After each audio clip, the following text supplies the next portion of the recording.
wait. If you're a beginner, before you watch this, I highly recommend you go watch my modeling tutorial. I crashed out like halfway through making this and just kind of forgot I was trying to teach beginners. So like, if you don't understand, that's on you. Alright, so it's been like, what, 2 months, 2.5 months since I posted my last video. I don't know, I haven't been keeping count. But it's mainly because of the fact that I'm employed. So I've got shit to do outside of Blender, thank God.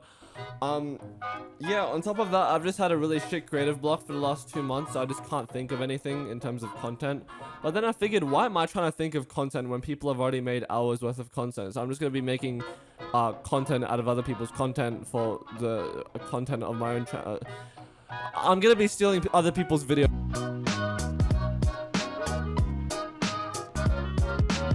So the first one I found was how to make a cup in Blender with adding handle by Blenderian. So this video has 68k views, which is 68k more than I usually get on my videos. So for this 5-minute and 48-second video, he shows you how to make a cup in Blender and add the handle as well.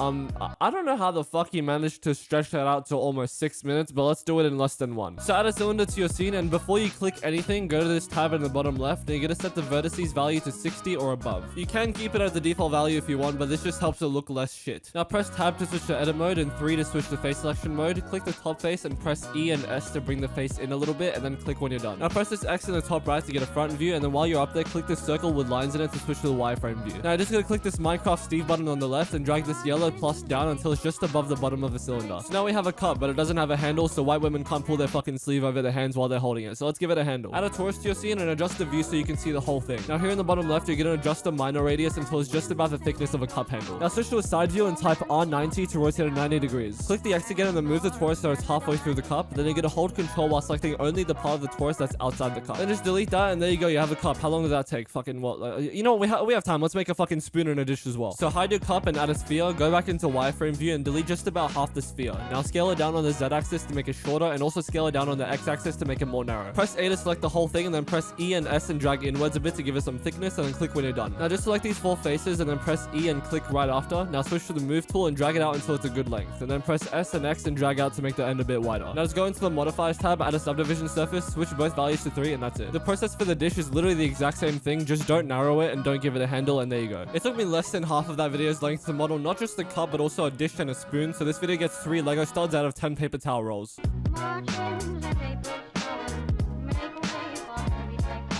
Next up, we have realistic office desk and chair blender tutorial. So across this almost 2-hour-long tutorial, Ryan King Art teaches you how to model a desk and a chair that would be considered appropriate in a modern office setting. In more casual terms, it took this cunt the same amount of time to teach you how to model a desk and a chair as it would a medical professional to conduct a fucking knee replacement surgery. It's a desk and a chair, bro. It's not that fucking hard. Both the chair and the desk are equally easy to model, so I'm putting them on a spinning wheel because I just finished a 10-hour shift. I'm not going to put brain power into fucking deciding between them. And oh my god, we're starting with the chair. I hope mine fucking collapse. Get a cube, stretch one of the faces out and move it down, then apply the transforms, and now bevel only these 2 corners at each end, and then you get to bevel the top face about 70% of the way and bevel the bottom face the rest of the way. If it starts looking like you're on the wrong video streaming site, then you're on the right track. Now you're gonna bring in a cylinder and put it at the lower end, and then duplicate that cylinder and rotate it on its side and put it under the other cylinder and make it a bit bigger. This is gonna be our wheel. Select each side face, go into a front view, then extrude them while scaling them up, then only scale them down on the horizontal axis, and then when they align with the ends of the cylinder, you're gonna extrude them out on the horizontal axis, apply the scale, and then bevel the outer faces, and you should have what looks like a transformer with dwarfism. If you watched that and almost experienced an aneurysm, then go watch my last video and skip to about 3 minutes and 13 seconds. I already explained it there. It's in the top right. Click the fucking button. Select everything you just made and press Ctrl J to combine it all into one mesh. Then move the leg so that the edge of the higher part is just touching the center line. If it's not exactly on the center line, your entire house is gonna fucking explode. Now you're gonna go set the object's origin to the 3D cursor so that any rotations done to the leg pivot from that center point. Now you're gonna press this Z up here to get a top view, and then copy and paste your leg, and then type R72 to rotate it 72 degrees, and then just repeat that until you have 5 legs in a circle. It's specifically 72 because we have 5 legs that need to go 30.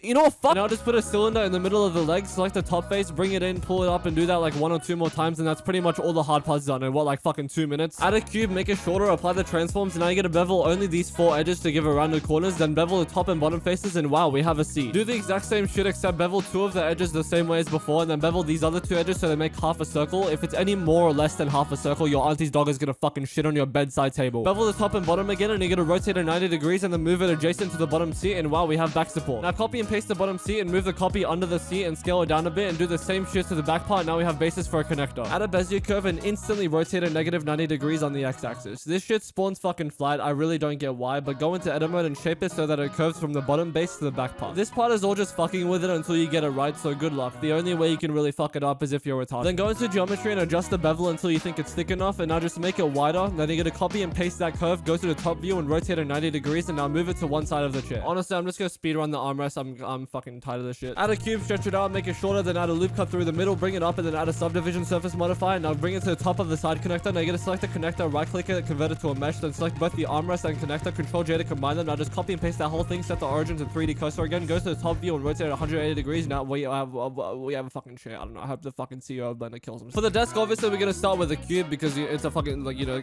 they have generally 4 fucking. Shut up, bro. Stretch it out so that it covers just about 4 grid squares and add 3 vertical loop cuts to it. And now we have 2 sections for the drawers and then 1 middle section that we'll push in later. Select the 2 side faces, switch to the inset tool, and now drag the circle in until it makes a small border on each of the faces. And now add 2 horizontal loop cuts. Now we have 3 equal faces that we can use to make the drawers. We're only actually gonna use 2 of them, so just select the top 4 and then delete them. And now you're gonna select the last 2 and then right click and then separate by selection. Now because the drawers of the desk are both selected, you're forced to interact with both of them at the same time, which means we need to fuck one off. So go to object mode, select one of the faces you just separated, and then come back to edit mode. Now you're gonna press A to select both faces, and you're gonna extrude them towards the back of the desk. How far back you go is up to you, but you'll know if the drawer is going through the desk when the orange outline disappears, so probably don't do that. Once you're happy, go into object mode and apply the transforms, then come back to edit mode, and you're gonna select the top face of each drawer and insert them until there's a small border, and then just extrude that top face to wherever you want the bottom of the drawer to be, and then when you're done, press A to select everything, and you're gonna bevel the drawers just a bit. To make the shitty little handles, you're gonna add a torus, go to the top view in the wireframe view, and select half of it, and then just move that until you think it's as wide as a handle would be, and then just delete half of that, and you're gonna set the origin to geometry. Now to put it on the drawers, just select the front face of one of the drawers, and when you do that, you should see this in the top right. If you don't, then just press N on your keyboard. So these numbers are the positional data for that specific face. You're only gonna use the data for the Z axis and the X or the Y axis. If the side of your desk is parallel to the red line, then you're gonna copy the Y data and vice versa. So for me, my desk is parallel to the red line, so I'm gonna Control C to copy the Y value, then select the handle I just made, and I'm gonna paste that into the handle's Y data in the top right, and then I'll do the same thing but for the Z value. This shit is so simple to do. If you fuck it up, I swear. So now you can pull your handle out to the front of the drawer and you can move it up, down, left, right, fucking spin it around. I don't give a shit what you do. But when you're happy with it, you're gonna right click and shade smooth, then you're gonna copy and paste the handle. And now if the horizontal line is green for you, you're gonna go up here and put a minus on the Y value. If that line is ready, you're gonna put a minus on the X value. Now just select both of your handles along with your drawers and Control J to combine them into one mesh. Now you're gonna add an array modifier, change the count to 3, the X value to 0, and the Z value to 1. And holy shit, drawers. Now lastly, just add one more tiny loop cut up here near the top of the desk. Now we're gonna select all these faces, extrude them back, delete these faces at the bottom because we don't need them, and oh my god, we have a chair and a desk after what, 4 fucking minutes? How do you manage to stretch 4 minutes out of, oh my god, I'm dude 4 I don't even know what ratings to fucking give this shit. Fucking 4 lightning charger cables out of 26 Powerade bottles. Fuck this shit.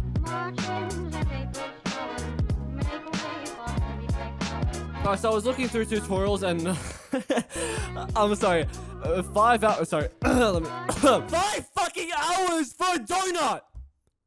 Are we serious? 5 hours for a fucking donut? What the fuck is that? Put a torus into your scene and increase the minor radius to about 0.45. You can do more or less than that. I genuinely could not give a fuck less. Increase the value on the minor segments so it matches the value on the major segments, and now duplicate the torus and start moving it up and scaling it down on the Z-axis until it remotely resembles a donut with frosting. Once you're happy with it, add a displacement modifier with the cloud setting on it, set the mid-level to 0, and play with the strength until you start fucking salivating, you fat cunt. Oh my god, look at that. We're halfway there. We're not even fucking 30 seconds in. Holy shit, let's make the sprinkles. Add a UV sphere, go into edit mode in the wireframe view, select half of the sphere, and then just drag that shit up, alright? Once it's torn up, go into object and set the fuck! Once it's torn up, go into object and then set the geometry to origin and scale that motherfucker down. Now you're gonna select the frosting and give it a particle system. Set the render to an object and select the singular sprinkle you just made. Now you're gonna turn the scale randomness all the way up and click advanced and go into rotation and turn everything up. Oh, but why are there sprinkles at the bottom of the frosting? Why don't you shut the fuck up? Go to weight paint mode and only paint on the top area of the frosting. Now scroll down to the vertex group in the particle system, click on density and select the group, and wow, no more complaining, you fuck! Because there's no material in anything, the donut is the same color as your parents' divorce layer. So let's select the actual dough and give it a nice doughy color with 100% roughness. Now select the frosting and give it whatever color would make your obese second cousin salivate like a fucking starved lion. Now to make the sprinkles different colors, you're gonna select the original sphere that you made the sprinkles out of, go into the shading tab, click new material, add an object info node, and connect the random node on that to the base color on the printable BSDF. Now add a color ramp in between them, set the interpolation to constant. Now you're just gonna keep adding whatever colors you want to this gradient down here by pressing the plus, clicking on the new square and then selecting a color from the spectrum. Now, obviously, this isn't the most realistic donut, but neither is fucking that one, alright? This shit should not take you 5 minutes to do, let alone 5 fucking hours. This shit gets 2 Lego bonsai trees out of 17 Dyson vacuums.